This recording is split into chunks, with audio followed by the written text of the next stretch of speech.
So the idea is you should have your two narratives. I'll just use the example I was using before. So this person's dealing with mental illness, right? And so it's trying to find sort of the old beliefs about mental illness. That's the traditional narrative, right? Caused by genetics, it's shameful and no one should talk about it, should be hidden. Treatments were institutionalization, shock treatment, and brain surgery. Um, and then basically that's sort of your focus for this essay. And your supporting points have to do with um, how this traditional narrative got started. And it could be, and sometimes a person helped it get started or whatever, or a group or whatever. Or there's sometimes a specific case study that got started or whatever. So, but that's the first thing. So supporting point one is how it got started.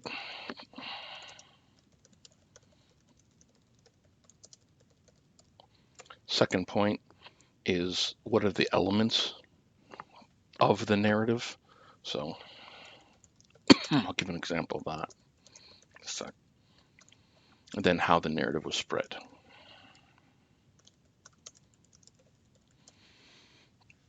And then what you're trying to do is you're also trying to connect it to the narrative paradigm, which should be pretty simple for us at this point. So for example,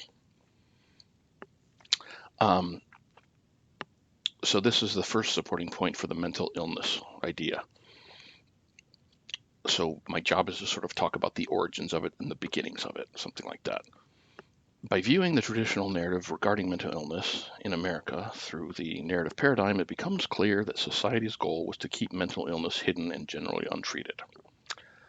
The narrative paradigm suggests that people should view life experiences and events through the lens of story.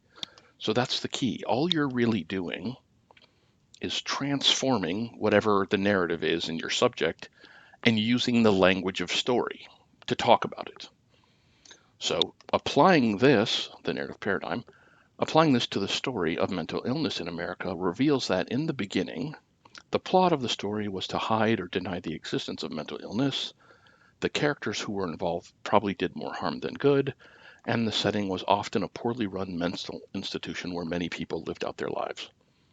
So that's essentially, and then I'm going to go on and explain the very beginning, right? The first person who came up with mental disorders was this guy from the 1900s, and then it sort of went from here. So that's the basic idea. And again, I don't have a lot of information about this, so I'm sort of like winging it, assuming that I would have found information about this, right? I'm not just totally, meaning because I have to back up all of this, right? I have to prove that the plot was to deny. I have to prove that the characters were not so great. I have to prove that the setting, right, was a mental institution. So I need examples and actual facts about that. So the main elements are like the main players in the story, right? So I'm talking a little bit about at the very beginning, here's how it emerges. So once it has emerged and it's sort of this way, like what are the factors? What are the things that are sort of the characteristics is another way to say it. The main characteristics of the society, right? Like the views of society, like the way society looked at mentally ill people, just be like, I don't know, in public education. I'm making this up again, but I'm pretending I have this information. So then my whole second part is about explaining all of the roles that all of these people have. And I might even do the thing of, try to introduce the language of characters again. Again, I would be typing this. I mean, I would be basing whatever I say here on the actual information I have. So in theory, I have some article about at the very beginning, whenever, say 1940s maybe, of who the patients were, right? Or I can give examples of them, like their age, whatever, an example of what the families of patients went through, what they had to do. The different doctors, maybe pick a couple of them. Like this, there was a guy who used to do lobotomies, like, right, cutting out the front part of people's brains for a while. So I could talk about what he did.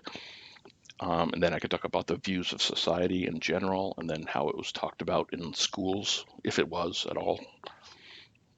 Anyway, so that would be the main characteristics, right? So you have the origin, the main characteristics, and then the last thing you have is how it was spread throughout society, basically.